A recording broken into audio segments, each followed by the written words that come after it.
वरळी मतदारसंघावरून संदीप देशपांडेंची आदित्य ठाकरेंवर टीका आहे। वरळी मतदारसंघात आदित्य ठाकरे अदृश्य आहेत असं देशपांडे म्हणतात। आदित्य ठाकरेंनी वरळीच्या समस्या सोडवल्या नाहीत असं देशपांडेंचं म्हणणं आहे। वरळी सर्व समस्या तशाच आहेत असं देखील देशपांडे म्हणतात। आम्ही वरळीच्या विकासाकरता विजन मांडणार असं देशपांडेंचं म्हणणं आहे।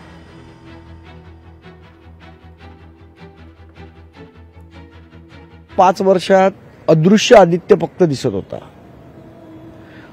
आदित्य कुठेच दिसले नाहीत या पूर्ण मतदारसंघात। त्यामुळे वर्डीकर त्यांना अदृश्य आदित्य असंच नाव पडलेलं आहे। आणि आता निवडणूक आल्यावर दिसून उपयोग नाही। तुम्ही 5 वर्षात जी कामं लोकांची करायला पाहिजे होती ती कामं केलेली नाहीत। त्यामुळे वर्डीकर जनतेच्या समस्या आहेत तशाच आहेत। चांगलं आहे सगळीकडे उद्या। मला काय आहे की निवडणूक आली तर सगळ्यांनी निवडणूक लढायलाच पाहिजे। आणि मी हेच सांगितलं ही निवडणूक आहे, निवडणुकीसारखं लढलं पाहिजे, युद्धासारखं नाही। लोकशाही मराठी ऐका, पहा, जागरूक रहा।